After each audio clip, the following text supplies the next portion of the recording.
Viral भइरहेको रहेछ, कान्तिपुरको front पेजमा आइरहेछ होइन। त्यसको तपाईँको धारणा के छ त्यो न्युजको विषयमा? अब अलि पहिला के आइरहेको थियो नि, 𝐘𝐤𝐬को लिडरसिपमा चाहिँ नयाँ स्टक एक्सचेन्ज चाहिँ बन्दैछ प्राइभेट सेक्टरको भन्ने कुरा आएको थियो। 𝐘𝐤𝐬जीले नपाउने खालको सङ्केत मिलेर त्यो न्युज आयो कि अरू केही कारणले आयो भन्ने तपाईँको के विश्लेषण छ? अब म आफ्नै व्यवहारिकको कुराबाट म तपाईँलाई बुझाउँछु यो ठिक छ कि छैन। मैले चाहिँ स्टक सेयर मैले पनि यो नबिल ब्याङ्कले दिएर सेयर किन्न थालेँ र 2060 सालमा 59 सालमा नबिल ब्याङ्कले मलाई सुरुमा 20 लाख दियो।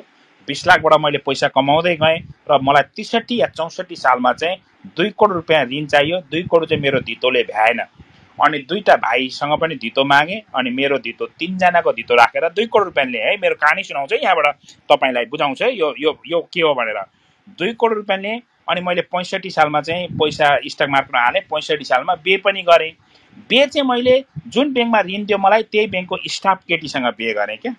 अनि बे गरेपछि 66मा बजार पनि डाउन भयो, 66-67मा। अनि ब्याङ्कले मलाई के भन्छ भने ब्याङ्कको कर्मचारी बे गरेकोले एका घर परिवार भएकोले तपाईँले चाहिँ ऋण खान पाइँदैन, यो ऋण 2 करोड रुपियाँ तिर्नु भन्छ। अनि किन 2 करोड रुपियाँ तिर्नुपर्ने, मैले पैसा ब्याज त तिरेको छु त भनेको होइन, तपाईँको हाउसिङ लोन ब्याज किस्ता जे तिरे पनि यो ऋणै सार्नुपर्ने भयो भन्नु। किन? मेरो ब्याङ्कको स्टाफसँग बे गर्नु भएको हुनाले। अब पहिले भन्नु पर्थ्यो तिमीले ऋण दिने बेलामा हाम्रो ब्याङ्कको स्टाफसँग बे नगर भने बे गर्दैन थिएँ। ऋण खाने बेला तमसुकमा लेखेको छैन। अब ऋण खाइहालेँ भने, अब बे गरि नै हालेँ भने म अहिले तिर्न सक्ने अवस्था पनि छैन। आजको जस्तो सिनेरियो थियो, आजभन्दा अलिक अगाडिको सिनेरियो। आज त बरु ब्याङ्कले पैसा ऋण दिँदैछन् नि त। त्यो सिनेरियोमा त अर्को ब्याङ्कले ऋण चाहिँ दिन्थ्यो, नबिल ब्याङ्कको 12 थियो, अर्कोमा जाँदा 16मा जानुपर्ने। 2 करोड रुपियाँको ऋणको ब्याज गर्दा मलाई वर्षको 8 लाख खर्च हुने। उनी त्यसबेला लगभग 3 लाख पनि तलब नखाने, तर मैले ब्याङ्कको ऋण छाड्दा चाहिँ 8 लाख रुपियाँ मेरो पैसा बढी जाने देखियो। अब 8 लाख पनि जाने अनि दुईटा भाइले सेयर घटेको छ, दुईटा भाइले फेरि तमसुकमा साइन नगर्ने। हेर्नु त म कस्तो ट्र्यापमा पर्यो। अनि ब्याङ्क भन्छ एनी हाउ जानुपर्छ भनौँ। अनि मैले राष्ट्रिय ब्याङ्कसम्म जान्छु, अदालत जान्छु, म तिर्दिनँ भने बरु जानी डिभोर्स गर्छु र तपाईँलाई देखाउँछु कि म एका घर होइन, म डिभोर्स गरिदिएको, कानुनमा त डिभोर्स भइहाल्यो भनेर ब्याङ्कको म्यानेजरलाई थर्काएँ। अनि यस्तै भयो, म अड्काउँदै गएँ, ब्याङ्कले केस गर्दै जान्छु भन्ने गर्यो। मैले ब्याज चाहिँ तिर्दै गएँ, ब्याज चाहिँ मलाई काट्दै जान्थ्यो, ब्याज चाहिँ म तिर्दिन्थेँ प्रत्येक महिना। 71-72 को बुलमा कमाएर मात्रै मैले तिरेँ। जान चाहिँ म राष्ट्रिय ब्याङ्कसम्म गएँ, राष्ट्रिय ब्याङ्कले तिर्नु चाहिँ पर्छ तपाईँले पैसा भन्यो र ब्याङ्कको बुलेटिनमा समेत एका घर परिवारमा मेरो नाम अहिले पनि त्यो ब्याङ्कको यो ब्याङ्कको 32औँ 33औँ 34औँ होइन साधारण सभाको किताब पढ्नुहुन्छ भने त्यहाँ सुभाष चन्द्र भट्टराई ऋण खाएको यति पैसा लगभग 2 करोड रुपियाँ नभए पनि अलिकति ऋण घटेको छन्, 1 करोड 95 लाख एका घर परिवार श्रीमती यो भनेर लेख्न चाहिँ थाल्यो। उसले पनि हाम्रो कर्मचारीको श्रीमानले ऋण खाएको छ भन्नु। अब मलाई त के थाहा, मैले तिम्रो ब्याङ्कको स्टाफ बे गरी पछि यदि ऋण थपेको रहेछ भने त्यो तिर्छु।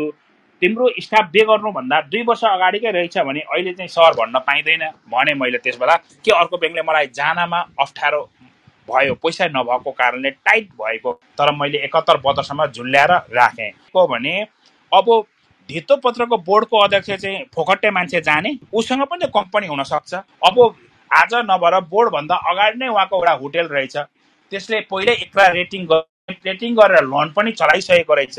तर 50 करोडभन्दा माथिका कम्पनीले हाम्रो ब्याङ्कको ऋण खाएको छ भने प्रत्येक 2-2 वर्षमा रेटिङ गर्नुपर्छ भनेर लेखेको छ। उहाँले 2 वर्षमा रेटिङ गर्नु त के बिराउनु भयो त, रेटिङ गर्नुभयो। अब के चाहिँ हुनसक्छ भने रेटिङ गराउनु भयो र अर्ब रुपियाँ थप्नु भयो भने चाहिँ शङ्काको विषय चाहिँ हो। अहिले पनि उहाँ धितोपत्र बोर्डमा अध्यक्ष हुन्छ भनेर उहाँको कम्पनीमा रेटिङ गरेपछि अरू 20-50 करोड थप्नु भयो भने चाहिँ एउटा शङ्काको पार चाहिँ हुनसक्छ कि त्यो उहाँले हालेको 50 करोड रुपियाँ पैसा चाहिँ लगेर कोही आफन्तलाई दिएर त्यो आफन्तको नामबाट ब्रोकर हाउस वा अर्को स्टकमा हालिन्छ कि भन्ने एउटा म आफूले हेर्ने भयो एउटा शङ्काको पाटो चाहिँ हो। यदि त्यस्तो रहेछ भने त्यो चाहिँ गलत हो भन्नुपर्छ मैले आफूले क्लियरली भन्दाखेरि। यदि उहाँको नियमित पहिल्यैदेखिको ऋण छ र 2-2 वर्षमा रेटिङ गरेको भए चाहिँ त्यो चाहिँ वैधानिक हो। फेरि अब रेटिङ गरेर ऋण पनि लिएर चाहिँ फेरि त्यसलाई बिजनेस गरिराख्नु भएको रहेछ भने चाहिँ अब नेपालको कानुनले जे भन्छ त्यो मान्नुपर्छ उहाँले होइन। भएको रहेछ फेरि उहाँको होटेलमा चाहिने भए अब उहाँको पर्सेन्टेज 5-7% मात्रै रहेछ त्यो कम्पनीमा भने त्यो रेटिङको पनि मतलब भएन। तर उहाँकै पर्सेन्टेज चाहिँ 50% भन्दा माथि रहेछ वा 30-40% रहेछ भने चाहिँ उहाँको पनि गल्ती हो, हमाल सरको पनि गल्ती हो कि ठुलो लोन आफू धितोपत्र बोर्डको अध्यक्ष हुँदा ठुलो लोन लिएर होइन के गर्न लोन लिनुभयो। अब त्यसमा यी ब्रोकर हाउस खोल्दैछ, नयाँ बिमा खोल्दैछ, नयाँ खोल्दैछन् बा यसमा उहाँहरूको पैसा इन्भेस्ट हुन्छ कि भन्ने एउटा शङ्काको घेरा चाहिँ रहन्छ नै। अब त्यो कुरा चाहिँ दुधको दुध पानीको पानी छान्ने चाहिँ म छान्न सक्दिनँ। यो चाहिँ तपाईँहरूले नै बुझ्ने कुरा हुन्। विदेशमा भए त कम्पनीलाई आफै कम्पनीले सेयर दिन्छ होइन। हामीले कर्मचारीको तलब दिए जस्तो कयौँ कम्पनीले बोनसको रूपमा सेयरहरू दिन्छ, स्टक नै मुनाफा दिन्छ कि कम्पनीप्रति त्यो लगाव बढोस्, मेरो कम्पनी छोडेको दिन मात्रै तिमीले सेयर बेच्न पाउँछौ भन्ने हिसाबले प्रत्येक वर्ष मुनाफाको लागि जसरी अहिले दसैँ खर्च के खर्च भनेर हाम्रो सिओहरूले तलब खान्छन् त्यो चाहिँ सेयरको रूपमा दिन्छन्।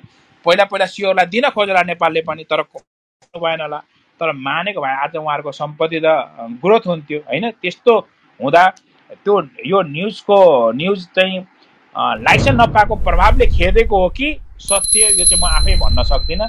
म चाहिँ भन्छु लाइसेन्स नपाएको प्रभावले खेदेको होला मिडियाले जस्तो लाग्छ। हमाल सरले यति जान्नुहुन्छ, सबै कुरा बुझ्नु भएको छ, मेकानिजम बुझ्नु भएको छ, गर्नुभयो जस्तो चाहिँ मलाई लागेन कि उहाँलाई त्यो न्युज बज्यो होला जस्तो मलाई चाहिँ लाग्छ है। धन्यवाद।